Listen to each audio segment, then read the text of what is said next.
여러분, 우리 예배 가운데 함께 하시는 하나님은요, 우리를 너무 정말 사랑하는 분이십니다. 하나님은 우리를 향한 사랑을 말로만 하지 않으시고 예수님을 통하여 보내주셨죠.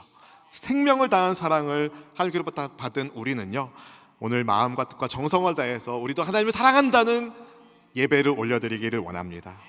마음과 뜻과 정성을 모아서 우리 하나님 사랑한다고, 우리 하나님께 사랑을 고백하면서 하나님 말씀 앞에 함께 서는 귀한 시간 되길 소망합니다. 함께 찬양할까요? 주님만, 주님만, 주님만,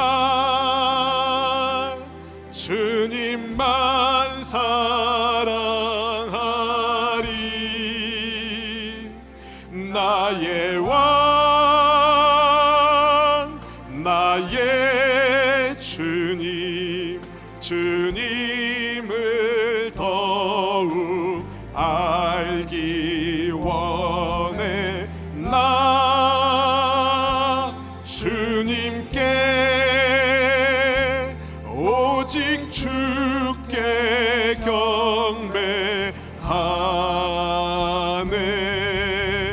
거룩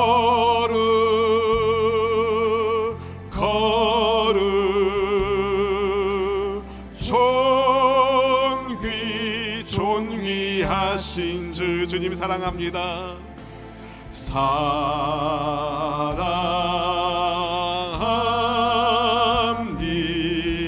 다시 한번 고백할까요? 주님만 사랑합니다. 주님만, 주님만, 주님만 사랑하. 나의 왕, 나의 주님 사랑합니다. 나의 왕, 나의 주님, 주님을 더욱 알기 원해. 나 주님께 오직 주께 경배하. 주는 거룩하십니다. 거룩,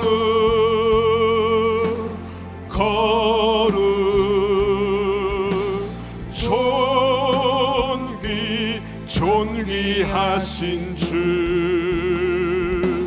사랑합니다.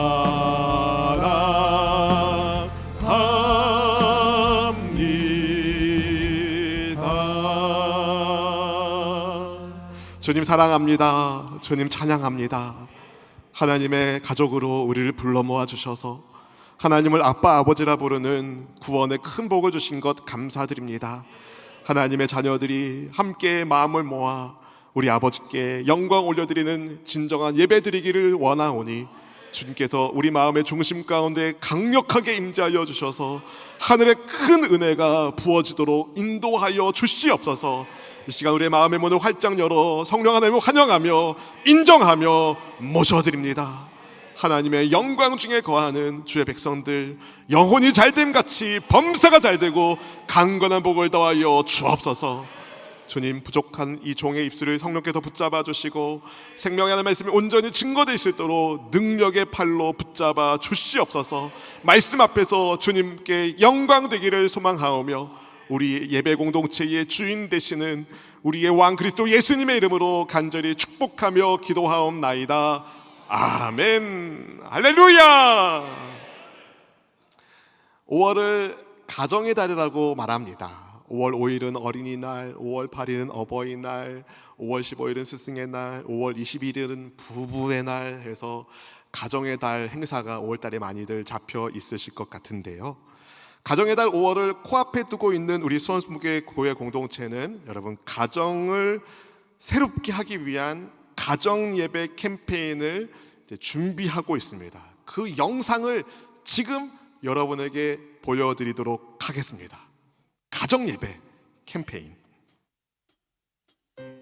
저 멀리서 서로를 바라보기만 하며 무뎌져 가는 우리.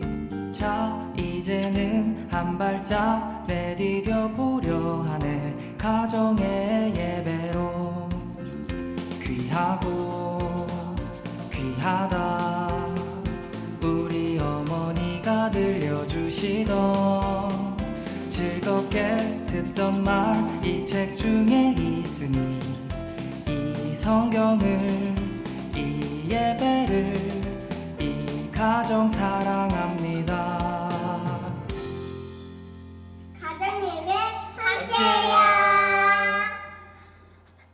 할렐루야. 여러분 박수해 주실까요? 여러분 가정 예배란 단순히 생각하면 가정에서 하나님께 예배를 드리는 것을 가정 예배라고 합니다. 그런데 단지 장소만 가정인 예배를 가정 예배라고 부르진 않습니다. 가정에서 드리는 다른 예배들도 있거든요. 신방 예배들도 있잖아요. 가정 예배는요, 함께 삶을 공유하는 가정 공동체가 하나님께 예배하며 말씀 앞에서 서로를 향한 하나님의 은혜와 사랑을 나누는 예배입니다. 작게는 여러분 한 분 한 분의 가정이 하나님께 영광 돌리는 예배가 가정 예배이고, 또 크게는 하나님의 영 가정 공동체인 우리 수원순복음교회가 우리 아버지 하나님께 예배 드리는 것도 가정 예배라고 볼 수 있는 거죠. 바라기는 모든 가정마다 하나님을 예배하는 예배 공동체로서 하나님의 기쁨이 되는 꿈과 사랑과 축복이 넘치는 믿음의 가정이 될 수 있기를 주님의 이름으로 축원드립니다. 그럼 어떻게 하면 우리 가정이, 우리 교회가 하나님의 기쁨이 되는 꿈과 사랑과 축복이 넘치는 믿음의 공동체가 될 수 있을까요? 먼저 우리가 하나님께로부터 택함받은, 은혜 가운데 선택받은 하나님의 백성이라는 사실을 붙잡아야 됩니다. 여러분은 하나님께서 여러분을 은혜 가운데 선택하셨다는 것을 믿으십니까? 하나님이 택하셔서 우리가 오늘 이렇게 예배드리는 장소에 있는 것 아니겠어요? 하나님이 택하셨다면 여러분, 우리는 예수님의 향기가 나는, 예수님의 성품을 닮은, 하나님을 닮은 사람이 되어야 합니다. 오늘 말씀을 통해서 우리 스스로가 하나님께서 택한 하나님의 백성답게 살고 있는지를 돌아보는 은혜가 있기를 축복합니다. 오늘 말씀이 들어있는 골로새서 말씀은요, 바울이 골로새 교회에 보낸 서신서 가운데 한 토막인데요, 바울이 로마 감옥에 있었을 때에 바울을 도왔던 동역자 가운데 에바브로라는 사람이 있었습니다. 그 사람이 개척한 교회가 골로새 교회예요. 골로새 교회는 어디 있었을까요? 골로새에 있죠. 수원수목은 어디 있습니까? 수원에 있잖아요. 골로새 교회는 골로새 지역에 있는데, 골로새 지역은 이제 내륙으로 통하는 주요 무역로에 위치해 있었기 때문에 많은 유대인들과 브리기아인 그리고 헬라인들이 살았어요. 그러니까 다양한 사람들이 모였기 때문에 다양한 문화가 형성되었겠죠. 그러던 중에 동방에서부터 온 어떤 새로운 사상과 교리들이 교회 안에 들어와서 골로새 교회 성도들의 마음을 혼란스럽게 하는 문제가 발생되고 있었습니다. 이런 상황을 전해 듣게 된 바울이 직접 골로새 교회 성도들을 만난 적은 없지만, 방문하지 못했지만, 성도들이 예수님 중심으로 바로 서 있기를 바라면서 성령의 감동 가운데 편지를 써서 보낸 것이 오늘 우리에게 전해지는 골로새서 말씀입니다. 골로새서 서두에서 바울은요, 창조와 구원 사건의 으뜸이신 예수님에 대하여 말씀하면서 거짓 교사들에 대하여 경고합니다. 지금 시대에도 여러분, 교묘한 말로 하나님의 교회를 어지럽히는 이단의 세력들이 있지요. 혹시 이단에 오신 분들 계신가요? 네. 가끔 이런 거 한 번씩 해줘야 찔린다는 얘기를 들었습니다.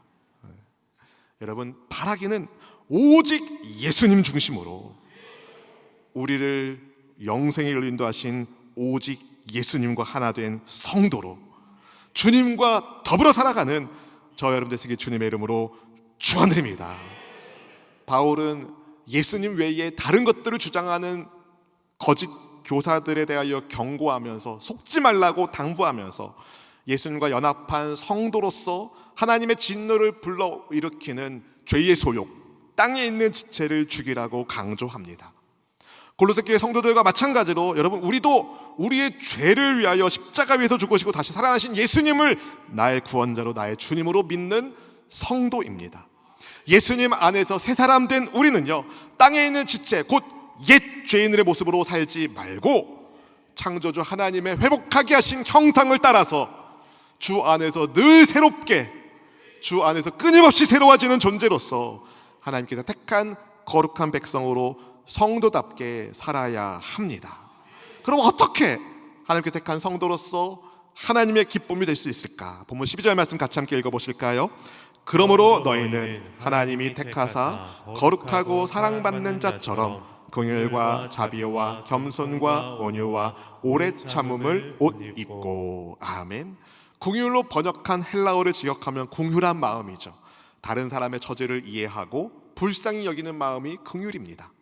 자비는 예수님께서 말씀하신 선한 사마리아 사람 비유에 등장하는 것처럼 사마리아 사람처럼 선하고 인자하고 친절한 성품을 뜻합니다. 겸손은 무조건 못한다고 하는 것이 겸손이 아니라 하나님의 뜻에 순종하는 것이 겸손입니다. 예수님께서 겸손하게 종의 형체를 입고 이 땅에 오셨지요. 온유함은 다른 사람들을 부드럽게 대하는 태도이고, 오래 참음은 화나게 만드는 사람들이 있어도 하나님을 신뢰함으로 인내하는 것을 뜻합니다. 예수님은 온유함과 오래 참음으로 십자가에서 우리를 위한 구원의 길을 완성하여 주셨습니다. 힘이 없어서 온유하고 오래 참은 것이 아닙니다. 바람도 바다도 잔잔하게 하시고 귀신도 물리치시고 병든 사람도 고치시는 그 하늘의 능력을 가지신 예수님께서 여러분 온유하고 오래 참으셨다는 말씀이에요. 예수님께도 우리를 긍휼히 여기시고 자비를 베풀어 주셨습니다. 겸손과 온유와 오래 참음으로 우리를 구원하기 위한 하나님의 계획을 완성하여 주셨습니다.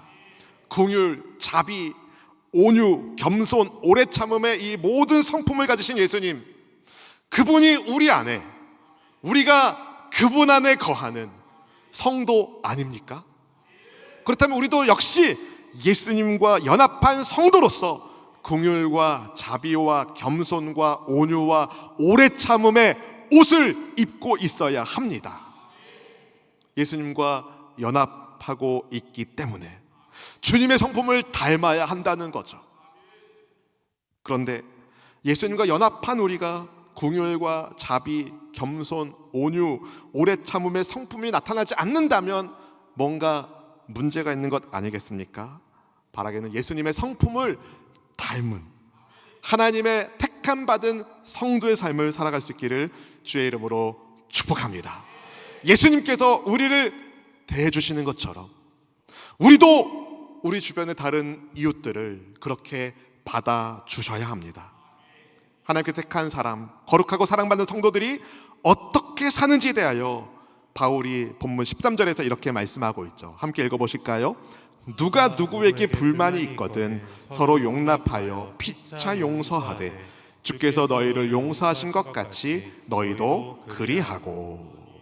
누가 누구에게 불만이 있거든, 이 말씀이 어디에 기록되어 있어요? 성경에 기록되어 있어요.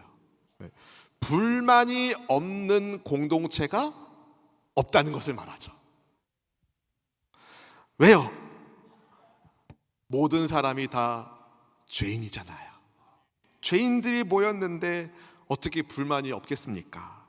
하지만 예수님의 은혜를 입은 성도라면 불만이 있을 때 어떻게 하래요? 들이받으래요? 불만이 있으면 서로 용납하라고 말합니다. 피차 용서하라고 말씀합니다. 그냥 용서할게 말만 하는 수준이 아니라 예수님께서 우리를 용서하신 것처럼 용서해야 한다는 거예요. 예수님 우리를 어떻게 용서하셨습니까? 완전히 용서하셨죠. 요한아, 너 경고 2번 먹었어. 다음에 한 번만 더 하면 삼진 아웃이야. 주님이 잘못을 기억하면서 체크하는 분이 아니시라는 거예요.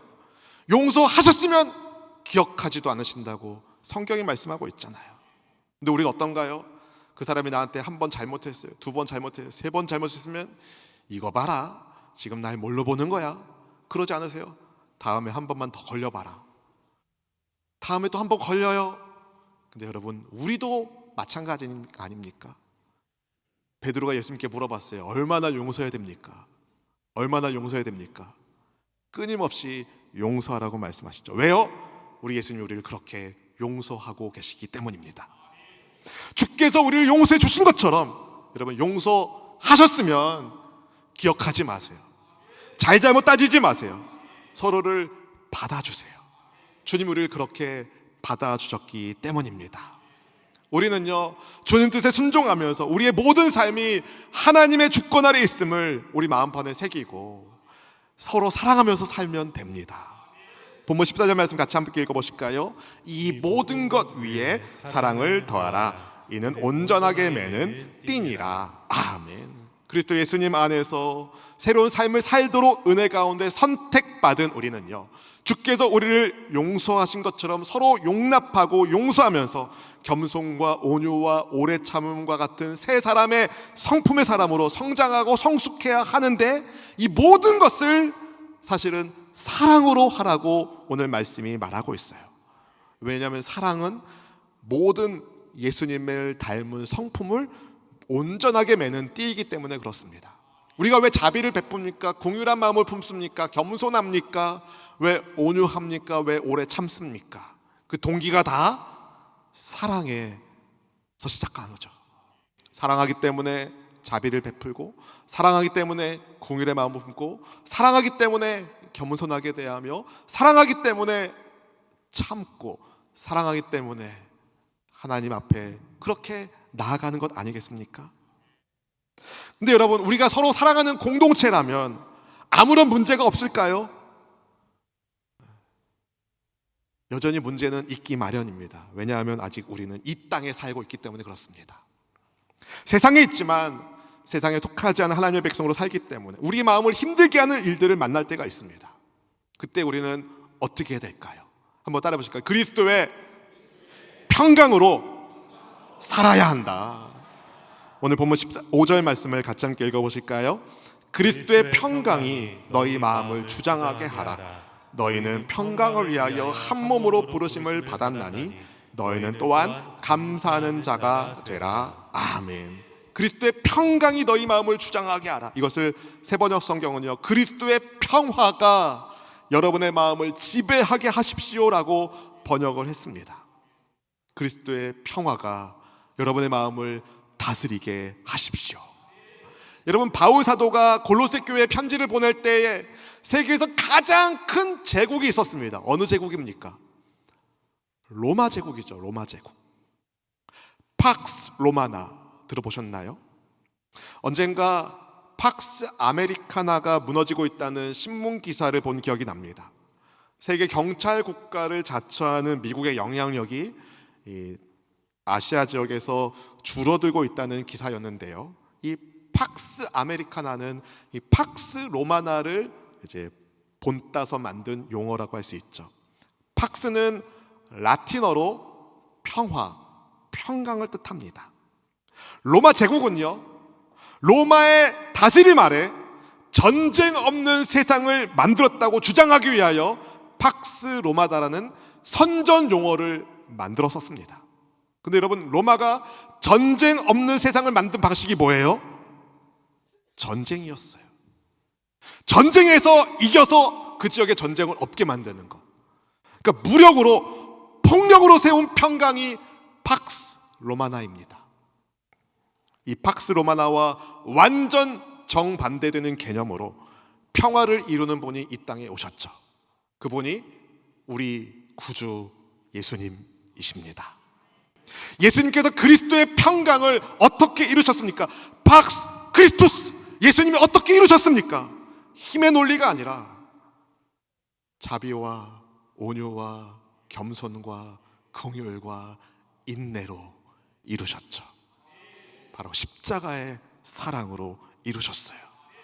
여러분, 팍스 로마나 철저히 땅에 있는 지체를 이용합니다. 무력으로 옛사람의 성품대로 더러운 이윤을 위하여 거짓을 말하고 분함과 노함과 악의와 비방과 부끄러운 말로 다른 사람들을 끌어내기를 주저하지 않죠.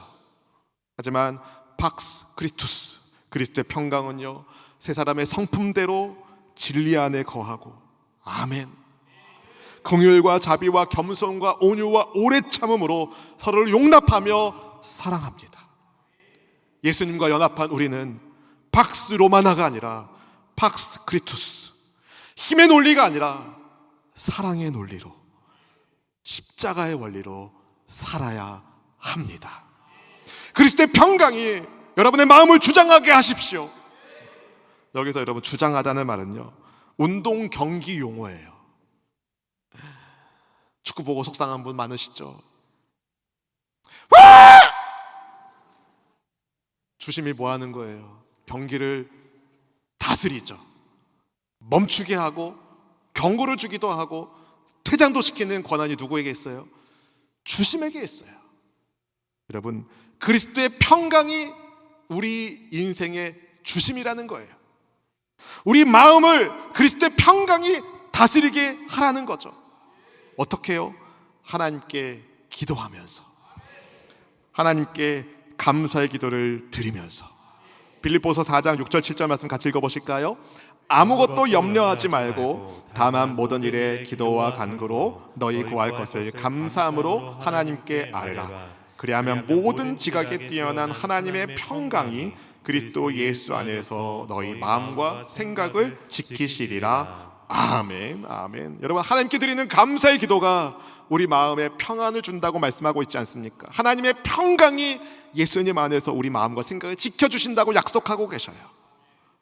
그리스도의 평강이 우리를 다스릴 때, 우리가 맺는 인간관계 속에서 우리는 그리스도의 평강의 다스림을 따라, 이것이 그리스도의 평강을 위한 것이라면 하고, 이것이 그리스도의 평강을 위한 것이 아니라면 안 하는, 하나님께 택함받은 성도다움의 삶을 살게 되는 거죠. 감사하면서 기도하는 사람들의 공동체인 교회는요, 그래서 무슨 일을 하든지 말에나 행하는 것에나 다 예수님의 이름으로 행하고 예수님의 도우심으로 하나님께 감사합니다. 따라 보실까요? 감사가 더 큰 감사를, 더 큰 감사가 더 큰 감사를, 더 큰 감사가 뭐예요? 더 큰 감사를. 언제까지 해야 아멘 하실 거예요? 여러분, 감사가 더 큰 감사를 가져옵니다. 오늘 보면 16절 17절 말씀 같이 읽어보실까요? 그리스도의 말씀이 너희 속에 풍성히 거하여 모든 지혜로 피차 가르치며 권면하고 시와 찬송과 신령한 노래를 부르며 감사하는 마음으로 하나님을 찬양하고 또 무엇을 하든지 말에나 일에나 다 주 예수의 이름으로 하고 그를 힘입어 하나님 아버지께 감사하라. 아멘, 아멘. 여러분, 이게 교회입니다. 하나님을 예배하는 교회 공동체는요, 그리스도의 말씀이 풍성한 가운데 서로를 도우고 권면하고 감사하는 마음으로 하나님을 찬양합니다. 무엇하든지 말에나 행하는 것에나 다 예수님의 이름으로 합니다. 그리스도의 평강이 다스리게 합니다. 무슨 일을 하든지 다 예수님의 이름으로 하면서 감사하는 우리가 되기를 주님의 이름으로 축원합니다. 그렇게 예수님 안에서 새로운 피조물된 새 사람 된 성도는요, 교회 안에서만 성도가 아니라 가정에서도 성도입니다. 우리는 다 누군가의 아내이거나 누군가의 남편이거나 누군가의 아들이거나 딸이거나 누군가의 엄마거나 아빠예요. 그 중에 한 가지는 다 여러분 걸려 있습니다. 우리는 교회 안에서만 성도가 아니라 가정 안에서도 성도인 거예요. 가정에서도 그리스도의 평강이 주심이십니다. 다스리게 하셔야 돼요. 누군가의 아내분들, 우리 18절 말씀 읽어주시기 바랍니다. 누군가의 아내분들, 시작.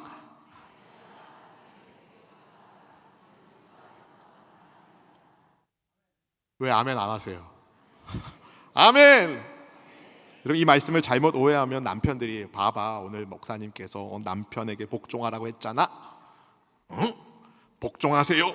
이렇게 하면 된다 안 된다? 안 된다. 여러분, 이 말씀을 잘못 오해하시면 남편들이 아내들을 군대식으로 내 말대로 해 막 이렇게 나올 수 있는데 큰 오해예요. 여기서 복종하다라는 단어는요, 자발적인 복종을 뜻합니다. 어쩔 수 없이 억지로 복종하는 것이 아니라 기꺼이 복종하는 것을 말해요. 왜요? 하나님께서 세우신 질서에 순종하기 위해서 그렇게 하는 거예요. 남편이 조금 부족하더라도 남편의 지도력을 인정하고 존중하고 세워주는 거, 그게 하나님께서 세우신 질서라는 거예요. 누군가의 아내들이요, 아멘 하세요. 아멘. 그 다음에 이제 아내만 하면 안 되잖아요. 누군가의 남편들이요, 19절 말씀 같이 함께 읽어보실까요?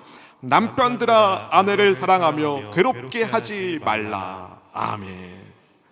제가 궁금해서 조금 전 2부 예배 때 여쭤봤어요. 남편이 괴롭게 한 적이 없는 분 손 들어보시라고. 아무도 안 들더라고. 남편 때문에 괴로운 일이 있었다 없었다? 있었다. 왜 이렇게 크게 얘기하시는 거예요? 조그맣게 얘기하셔도 됩니다. 여러분, 남편들이 어떻게 하나님께서 택한 성도답게 살아야 되는가? 아내를 사랑하고 괴롭히지 않는 거예요. 이 말씀이 어느 시대에 쓰여졌습니까? 로마 제국 시대에 쓰여진 말씀이잖아요. 로마 제국은요, 남편에게 가장에게 무제한의 권력을 주었어요. 그러니까 남편 마음대로 막 했어요. 남편 마음대로 막 했어요. 자식도 남편 마음대로, 아내도 남편 마음대로 막 했어요. 근데 바울이 얘기하는 거예요. 막 하지 말아라. 괴롭게 하지 말아라. 사랑하라. 아내를 막대하지 말고 사랑으로 대해야 됩니다. 아내를 아끼고 아내가 잘 되기를 소망하고 아내를 소중히 여기시기를 남편들이여 축복합니다. 아멘. 좀 아내분들이여 마음 좀 풀리셨어요? 여러분 가운데 누군가의 자녀이신 분들, 본문 20절 말씀 같이 함께 읽어보실까요? 자녀들아, 모든 일에 부모에게 순종하라. 이는 주 안에서 기쁘게 하는 것이니라. 아멘. 아멘. 하나님께서 자녀에게 주신 명령은 순종입니다. 여기 한 가지 전제 조건이 있죠. 주 안에서 기쁘게 하는 것이다. 주 안에서. 그런 얘기를 들은 적이 있습니다. 부모님이 목사님 신앙생 가지 말라요. 교회 가지 말래요. 그래서 안 갈래요. 순종해야 되잖아요. 저 안 갈래요. 그러면 된다 안 된다? 안 된다는 거예요. 여러분, 부모님이 신앙생활하지 말라고 안 하는 것은 순종이 아니라 불순종인 거죠. 주 안에서, 오늘 말씀은요, 주 안에서 하나님께서 우리에게 주신, 하나님께서 주신 질서에 순종하라는 거예요.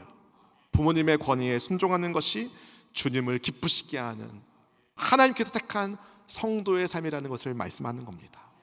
여러분 가운데 누군가의 아버지, 부모님들은 함께 21절 말씀 같이 함께 읽어보시겠습니다. 아비들아, 너희 자녀를 노엽게 하지 말지니 낙심할까 함이라. 아멘. 여기서 아비들은 지금 시대에 적용하면 부모라고 볼 수 있죠. 부모들은 자녀들을 노엽게 하지 말아야 됩니다. 그 이유에 대해서 뭐라고 말씀합니까? 낙심할지도 모르기 때문에 라고 말하고 있죠. 근데 여러분, 자녀들을 노엽게 하지 말라는 이 말씀을 자녀가 화내지 말도록 늘 자녀에게 비위를 맞춰 주어라 라는 말씀이 아닙니다. 이 말씀은 부모의 권리를 남용하지 말라는 거죠.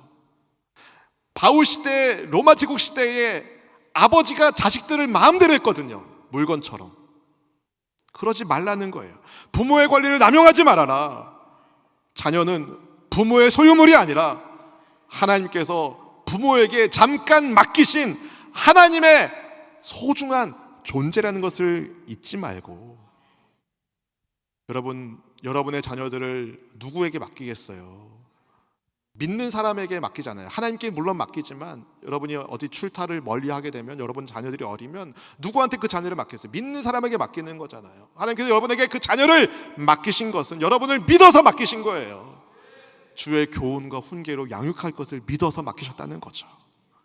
그렇게 자녀로서, 부모로서, 남편으로서, 아내로서 그리스도의 평강이 주장하게 하시기를 주님의 이름으로 축원합니다. 교회에서 당연히 하나님께서 택한 성도로 살아야 되고, 가정에서 당연히 하나님께서 택한 성도로 살아야 된다면, 여러분 일터에서도 역시 우리는 하나님께서 택한 성도로 살아야 합니다. 직장 생활하고 있는 성도님들, 우리 22절 말씀 같이 함께 읽어보실까요? 종들아, 모든 일에 육신의 상전들에게 순종하되 사람을 기쁘게 하는 자와 같이 눈가림만 하지 말고 오직 주를 두려워하여 성실한 마음으로 하라. 아멘. 여기서 종은요, 엄밀히 말하면 슬레이브, 부하 직원 정도가 아니라 노예를 뜻하는 단어입니다. 바울 시대, 로마 제국 시대에 노예가 된 사람들이 많았어요. 자기가 원해서 노예가 된 경우는 거의 없었어요. 대부분의 노예들은 전쟁에서 져서 노예가 됐거나 부모에게 팔려서 노예가 됐거나 납치돼서 노예가 됐어요. 그렇게 노예가 됐으니까 자기가 원해서 노예가 된 게 아니니까 당연히 주인이 볼 때만 열심히 하는 척하고, 주인이 안 볼 때는 내가 여기에 잡혀와가지고 노예가 돼가지고 그냥저냥 그런 분위기가 있지 않았겠습니까? 근데 왜 바울은요, 하나님께 택한 성도에게 종이라면 눈가림만 하지 말고 하나님을 두려워하면서 성실한 마음으로 일하라고 왜 말할까요? 그리스도인들은요, 하나님 시선 앞에서 사는 사람이기 때문입니다. 내가 이 직장에 있을 사람이 아닌데, 내가 이 정도 되는 직장에서 일할 사람이 아닌데 하고 누가 볼 때만 성실한 척하지 말라는 거예요.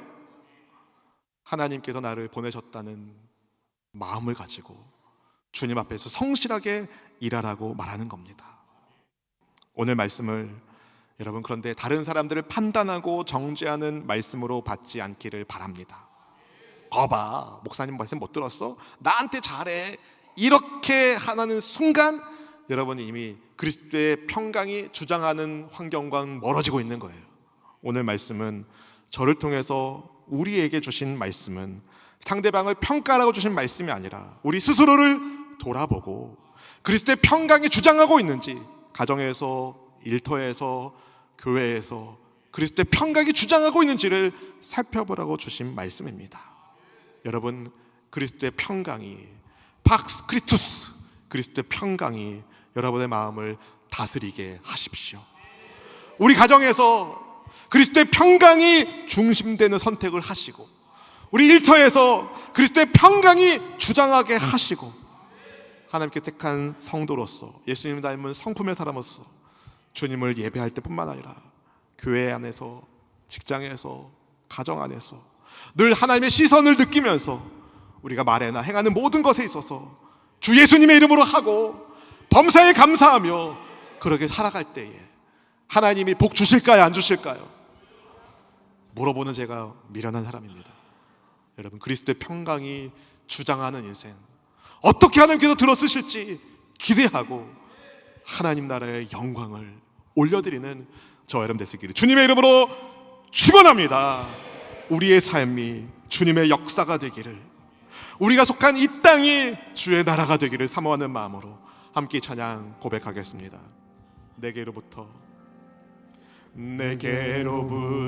눈을 들어 주를 보기 시작할 때 주의 일을 보겠네. 내 작은 마음 돌이키사 하늘의 꿈꾸게 하네. 주님을 볼 때 모든 시선을 주님께 드리고 살아계신 하나님을 느낄 때 내 삶은 주의 역사가 되고 하나님이 일하기 시작하네. 성령이 나를 변화시킵니다. 성령이 나를 변화시켜 모든 두려움 사라질 때 주의 일을 보겠네. 황폐한 땅 한가운데서 주님 마음 알게 되리. 주님을 볼 때 모든 시선을 주님께 드리고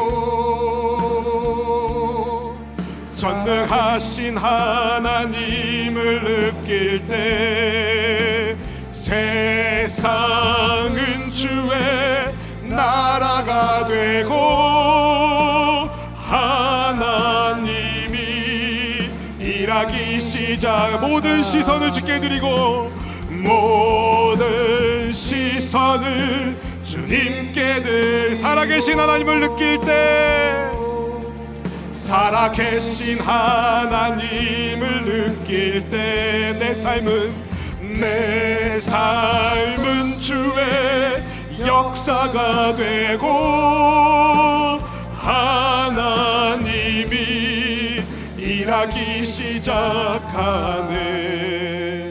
사랑하는 성도 여러분, 우리를 주께서 택하심은 은혜 주시기 위하여 택하셨습니다. 택하신 것입니다. 주께서 우리에게 그리스도의 평강이 주장하게 하라 말씀하신 것은 그리스도의 평강이 주장하는 인생이 가장 행복하고 가장 아름답고 가장 영광스러운 인생이기 때문입니다. 여러분의 가정 안에서 그리스도의 평강이 주장하고 있습니까? 부부 사이에, 부모 자녀 사이에 그리스도의 평강이 주장하고 계십니까? 여러분 일터에서 그리스도의 평강이 주장하고 있습니까? 여러분을 화나게 만드는 사람들을 만날 때에 믿음 안에서 인내하고 계십니까? 주님 은혜 안에서 자비와 긍휼과 오래 참음과 사랑하는 성도 여러분, 모든 일을 그리스도의 평강 안에서 감당하는 우리 모두가 되기를 원합니다. 여러분 내 힘으로 절대 안 됩니다. 주님 말씀하십니다. 구하라, 기도해라. 감사의 기도로 그리스도의 평강이 우리 가정을, 우리 일터를, 우리 교회를, 이 나라 민족을 다스리기를 소망하며 주님 우리를 붙잡아 주시고 그리스도의 평강이 다스리시는 믿음의 삶을 온전히 살아내는 성령의 사람으로 주님 저를 사용하여 주옵소서. 우리 합심하여 주여 세 번 크게 부르시고 간절한 마음으로 기도하겠습니다. 주여!